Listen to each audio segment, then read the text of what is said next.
Уште еден директор на училиште заработи кривична пријава, бидејќи набавил лажен сертификат за положен англиски јазик.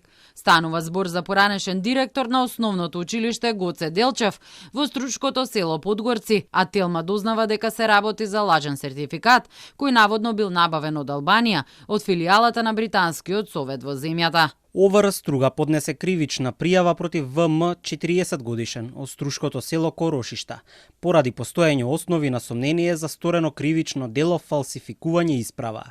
Пријавениот директор на основно училиште во Струшкото село Подгорци набавил лажен сертификат за положен англиски јазик од филијала лоцирана во една соседна земја и го употребил во прилог на документи за избор на директор.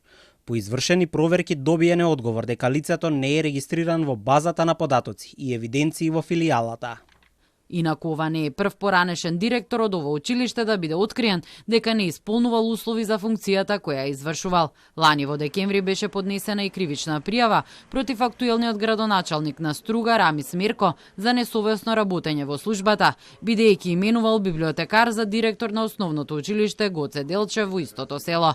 Иако Мерко знаел дека библиотекарот немал соодветно образование и не исполнувал повеќе услови, најмалку 5 години работно искуство во училиштето, него положил испитот за директор во утврдениот законски рок, немал приправнички стаж и не поседувал соодветен сертификат за познавање на англиски јазик, го назначил за в.д. директор на школото. Владата во меѓувреме побара законски измени со кои ќе треба да се избришат условите за поседување на јазичен сертификат за вршење на директорски и управни функции во државните институции.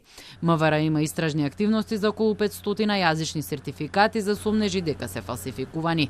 Обвинителството се уште чека одговор од Бугарија во рамки на предистрагата за директорот на АНАБА, Бојан Христовски, по анонимна пријава за неговиот TOEFL сертификат, издаден во училиштето Јулија во Пловдив, која не постои на посочената адреса и ја избриша својата Facebook страница.